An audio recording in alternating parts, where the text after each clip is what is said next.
قرآن کریم میں کئی قوموں کا ذکر آتا ہے جو اپنی نافرمانی کی وجہ سے تباہ کر دی گئیں، لیکن قوم یونس قرآن کی تاریخ کی ایک واحد مثال ہے جس پر عذاب آنے کے باوجود اللہ نے اسے بچا لیا۔ اللہ تعالیٰ قرآن میں فرماتا ہے، اور یونس کی قوم کے سوا کوئی بستی ایسی کیوں نہ ہوئی جو ایمان لا کر فائدہ اٹھا لیتی۔ سورہ یونس آیت نمبر 98۔ آج ہم صرف یہ دیکھیں گے کہ قرآن کے مطابق اس قوم کا حال کیا تھا اور کون سی غلطیاں انہیں عذاب کے قریب لے آئیں۔ حضرت یونس کو اللہ تعالیٰ نے ایک قوم کی طرف بھیجا۔ قرآن ان کی قوم کا نام یا شہر ڈیٹیل سے بیان نہیں کرتا، لیکن یہ واضح کرتا ہے کہ وہ ایمان سے دور تھی اور رسول کی بات جھٹلا رہی تھی۔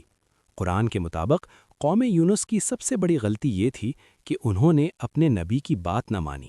اللہ تعالیٰ فرماتا ہے، انہوں نے جھٹلایا تو ہم نے ان پر عذاب کا وعدہ کیا۔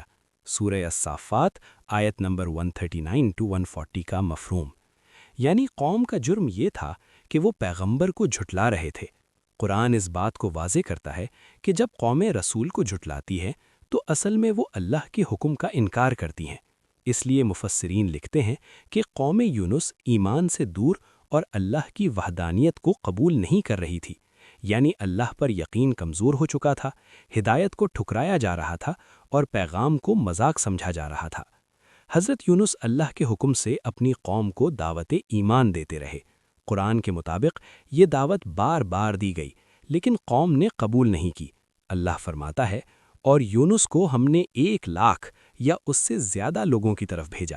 سورہ الصافات آیت نمبر 147، یعنی قوم بڑی تھی لیکن ایمان لانے والے کم تھے۔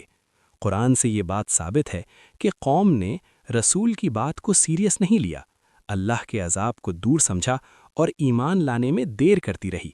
یہی رویہ اکثر تباہی کی بنیاد بنتا ہے۔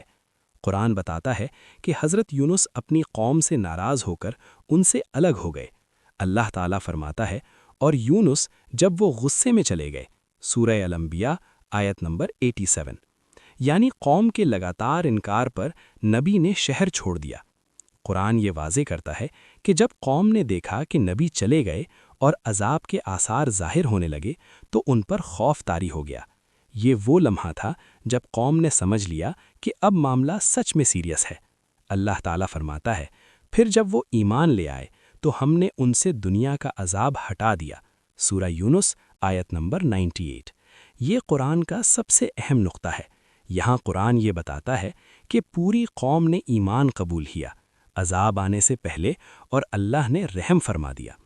قرآن اس بات کو واضح کرتا ہے کہ یہ توبہ مجبوری کی نہیں تھی، صرف زبانی نہیں تھی، بلکہ ایمان کے ساتھ تھی۔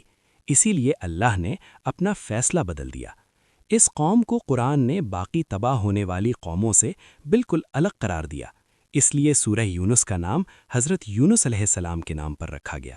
قرآن ہمیں یہ سکھاتا ہے کہ جب قوم پوری ایمان لے آئے، جب دل سے پلٹ آئے اور جب اللہ کی طرف رجوع کرے تو عذاب بھی رحمت میں بدل سکتا ہے، اور قوم یونس اس بات کی زندہ دلیل ہے۔